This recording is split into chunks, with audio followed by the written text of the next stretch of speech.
Each year, millions of Americans travel across the country to visit popular vacation spots. Those travelers seek sunshine and relaxation. Not all travelers are those travelers.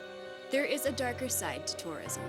Sometimes these grim destinations are found off the beaten path, and other times they are hidden in plain sight. The holiday underworld of the macabre is a vast country, full of history and mystery and of things seldom seen by the average tourist. Two fine, strange gentlemen have made it their mission to map the macabre and to create a functional roadmap of Eerie America.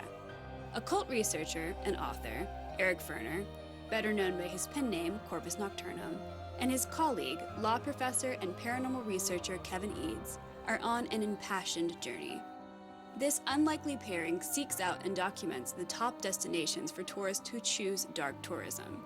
They've graciously chosen me, a young, seemingly all-American writer, to accompany them on the spooky adventure of a lifetime.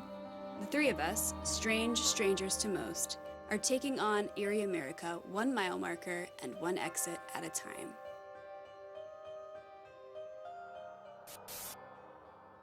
I think when you go on a journey, you always find something that you don't mean to find, and that's usually the best thing. Let's acknowledge the elephant in the room.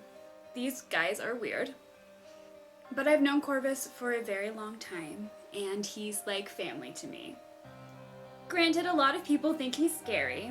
I saw somebody who I was afraid of cross the street once to avoid bumping into him. But I feel safe with him, and I think he's just misunderstood. Thank you guys for bringing me on aboard. We're mapping the macabre, right, across America, mapping the creepy, eerie, spooky, scary places. The unusual to a degree, because it's not just things to be afraid of. It could be, we've got a lot of sci-fi, UFO related, for us nerds and geeks. I mean, you were recently in Hell, Michigan. Oh yeah, a middle of nowhere, tiny little town. It's very kitschy. I mean, they really play up the whole hell theme and the devil and everything. And John, the mayor of Hell, is just a delightful guy. And they have rubber duckies with horns. And Just said the mayor of Hell is just a delightful guy. he's great. What's more attractive, just the humdrum or the unusual? So why lay out on the beach when you could go to all these ooky places? I can't look at you right now because I keep picturing you with a parasol on the beach while he's laying out next to you. I can't help it. Because that's what he would do with his little sunglasses. Oh yeah.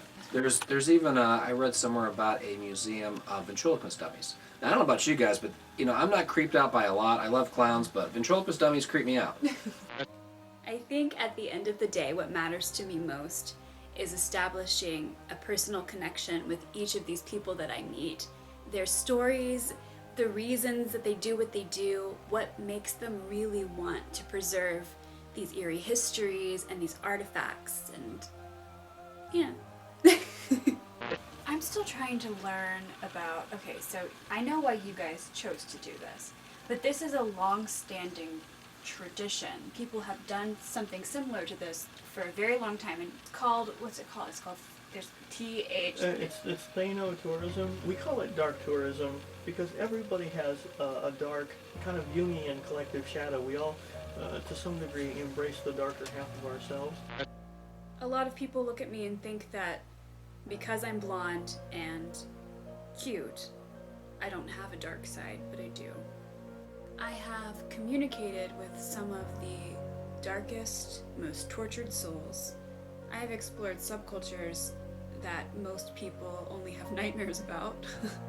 My professional life and my life as a medium or as a psychic, I keep those as separate as I possibly can.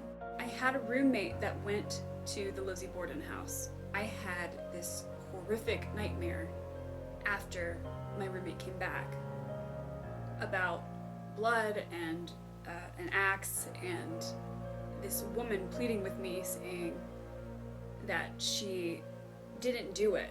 And I was just like, I don't know what you didn't do, but you need to stop hurting me.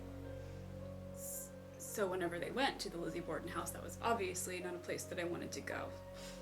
Even with me being as tough as I am. So I obviously think that you guys are perfect to do this.